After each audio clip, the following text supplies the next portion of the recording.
Ang intense ng mga kaganapan ngayon sa abot kamay na pangarap sapagkat magugulat si Lynette sa aaminin sa kanya ni Don Pepe tungkol sa nangyaring aksidente nito.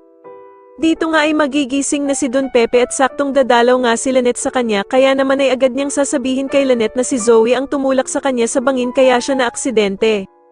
Samantala ay agad na makakarating kay Moira ang balita na etong si Doc Carlos nga daw ay may ginawang masama kay Don Pepe kaya nga daw ito nagka-cardiac arrest. Kaya naman ay paaminin ni Moira si Doc Carlos kung totoo nga ba daw ang mga bali-balitang ito sa kanya, subalit gulat na gulat naman si Doc Carlos at hindi nito malaman kung ano ang sasabihin niya. Samantala ay magtatagumpay naman ang pagsusumbong ni Michael kay Doc Carlos tungkol sa pangko-comfort na ginawa ni Lynette kay Doc Robert. Kaya naman ay magagalit si Doc Carlos at agad nga nitong kakausapin si Lynette at sasabihin niya nga dito na hindi naman daw niya kailangan pumunta araw-araw sa prayer vigil dahil sa hindi naman daw siya nito kadugo.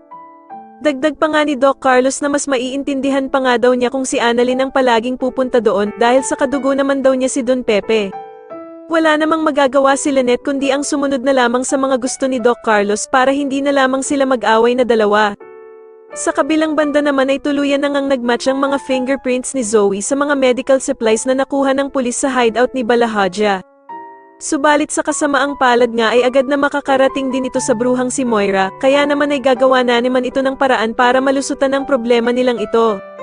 Sa tingin nyo dito na nga kaya lumabas ang mga tinatagong sikreto nila Moira at Zoe pati na din ang kasabwat nilang si Doc Carlos, mas lalo na nga talagang nagiging exciting ang mga susunod na kaganapan kaya naman ay mas lalo pa nating abangan ang mas lalong gumigandang abot kamay na pangarap. Maraming salamat po sa inyong panonood at sana po ay masubscribe nyo ako. Maraming salamat po.